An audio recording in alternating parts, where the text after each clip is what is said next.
첫 시간 주님께 안녕하세요. 대강교회 오훈 목사입니다. 9월 6일 화요일입니다. 하나님 우리에게 주신 말씀은 사무엘하 2장 24절에서 3장 5절까지 말씀입니다. 요압과 아비새가 아브넬의 뒤를 쫓아 기브온 거친 땅의 길가 기압 맞은 쪽 암마산에 이를 때에 해가 졌고 베냐민 족속은 함께 모여 아브넬을 따라 한 무리를 이루고 작은 산 꼭대기에 섰더라.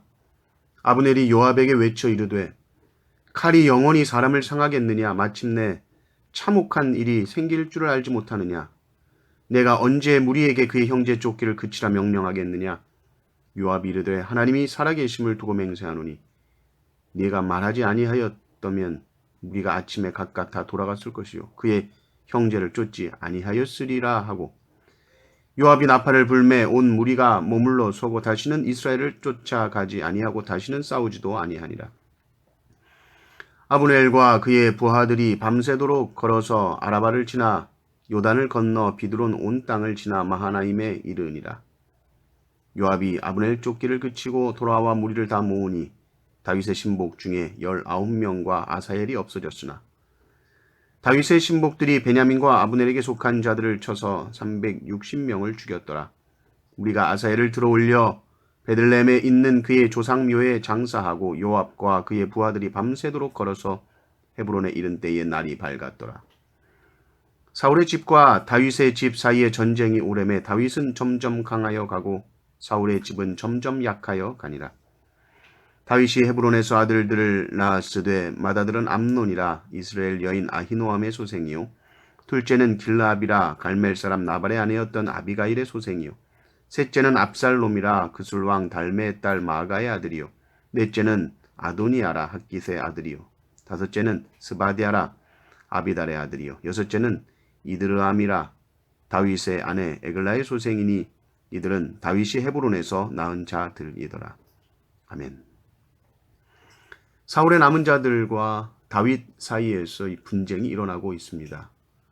다윗의 군대 장관 요압의 동생이었던 아사엘이 사울의 군대 장관 아브넬의 창에 찔려 죽는 예기치 못한 일이 일어났습니다. 요압과 아비새는 동생 아사엘의 죽음에 대해 복수한다는 마음으로 아브넬을 계속 쫓아가죠. 암마산에 이릅니다. 암마산은 기브온 거친 땅의 길가 기아 맞은 쪽에 있는 이 암마산. 여전히 그들은 전투태세를 갖추고 있었습니다. 사울이 베냐민 지파였는데 베냐민 지파 중심으로 함께 모여 있는 것이죠. 아브넬도 많이 지친 것 같습니다. 아브넬이 요압에게 외칩니다. 칼이 영원히 사람을 상하겠느냐. 이 말은 언제까지 피볼래? 이런 말이죠. 이러다가 더 끔찍한 일이 일어난다.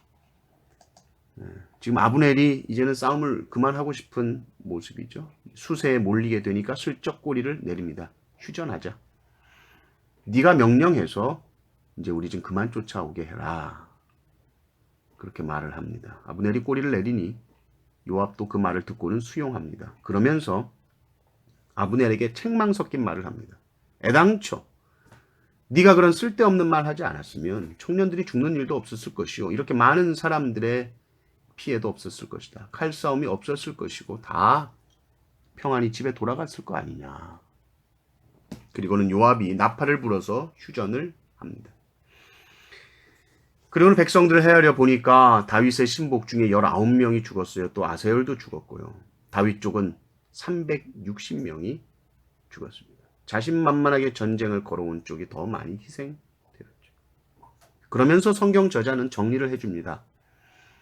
다윗은 점점 강하여 가고 사울의 집은 점점 약하여 가니라. 하나님의 뜻대로 하나님의 말씀대로 하나님의 예언대로 다윗은 왕이 될 것이고 다윗의 왕국은 점점 강하여질 것이다. 성경은 이것을 분명하게 합니다. 그리고 3장 2절에서 5절까지 나오는 이 다윗의 아들들의 이름은 다윗의 번성을 보여주는 것이죠. 물론 이 아내들을 많이 둔 것으로 인해서 어려움이 있지만 지금 이 맥락에서는 정죄의 분위기는 아닙니다. 하나님께서 다윗의 왕국을 힘있게 세워가시는 모습을 보여주는 것이죠. 다윗이 강하여지고 사울이 약해지는 거, 이건 그 중요한 이유는 무엇일까?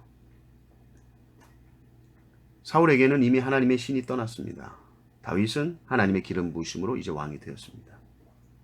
강하고 약함, 그것은 하나님이 함께 하시느냐의 여부로 결정되는 것입니다. 세상이 보기에 약해도 그 약함으로 인해서 하나님이 함께 하심을 깨닫고 경험하게 된다면 그때 그는 가장 강한 사람이 되는 것이요. 세상적으로 아무리 강해 보여도 그 강함 때문에 하나님을 잊는다면 그는 가장 약한 사람이요. 또 점점 약해질 것입니다.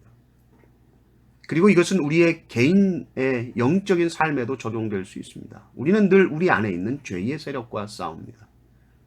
거룩한 삶을 살려고 애쓰고 추구해 가지만은 죄의 잔존 세력들이 우리를 항상 괴롭히는 것이죠. 그러나 성령이 그 안에 내주하는 자는 반드시 그 은혜의 능력으로 말미암아 죄악은 점점 약하여지는 줄을 믿습니다. 그리고 하나님의 은혜로 말미암아 우리는 점점 더 거룩하여지고 성령의 능력으로 충만하게 되는 것이죠. 그리고 온전한 승리를 향해 계속 나아가게 되는 것입니다.